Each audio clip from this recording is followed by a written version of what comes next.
Well, black musicians have historically been the heart and soul of jazz music. As part of Black History Month, our Jessica Lowe takes a look at Oklahoma's influence on what is a true American art form. The soulful sounds of black jazz in the 1930s and 40s was one of the hottest, most aggressive musical art forms of this country.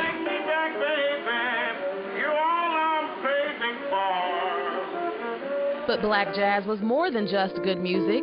It was a tool that united a community of musical talents right here in the heartland.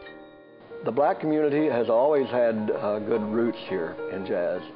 And before integration really came into being, we white musicians would come over here to the black clubs and sit in with the bands. Gail Williamson, who some call the grandfather of jazz, clearly remembers Tulsa's Greenwood district as a jazz powerhouse, an area that he says gave birth to many international jazz stars. Bands would come through this area, and since it was kind of centrally located, they would stop here and play some gigs.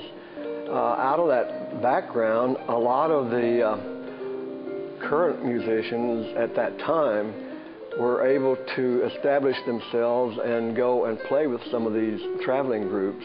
So jazz legends sprung up all throughout Oklahoma, creating a sound that kept jazz lovers coming to Tulsa's Greenwood district. In many communities around this country, the black part of town, if you will, across the railroad tracks, that's where all the fun was. And here it was in the Greenwood district. Cigarette holder, which wakes me. Chuck Sissel, director of the Oklahoma Jazz Hall of Fame in Tulsa, says that the jazz influence in Oklahoma is far too rich to ignore. Sissel says jazz is reflective of black culture, making it a significant part of African American history. Well, music, period, is important to African American people. It's just indigenous to our nature. We love music. We love dance. It's Africa to hear. And you can find Oklahoma's black jazz roots at the Oklahoma Jazz Hall of Fame, a collection of musical history that founder Maxine Horner says is not only inspirational, but educational.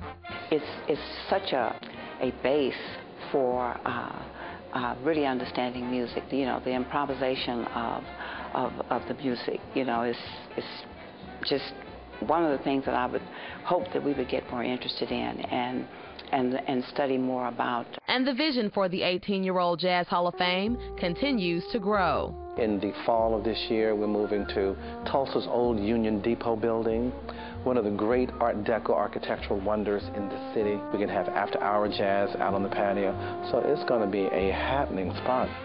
Making the Oklahoma Jazz Hall of Fame a promoter of what jazz truly is, a sound that is soothing to the ear and calming to the soul. And if I want something that's kind of jumping and want to make me feel happy, then I may listen to a Count Basie, or I might listen to a Duke Ellington. That's very, very tranquilizing to me.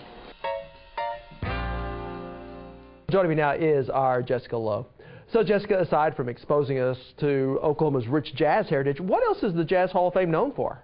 Well, the cornerstone mission of this nonprofit organization is their music arts education for kids, especially those who are disadvantaged. The Oklahoma Jazz Hall of Fame promotes programs that expose the true elements of jazz to young people and provides opportunities for them to become involved in music throughout the year.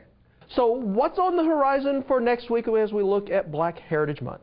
Well, next week we'll meet Langston's former president, Dr. Ernest L. Holloway, and see what impact he's made on this historically black university. All right. Thank you, Jessica.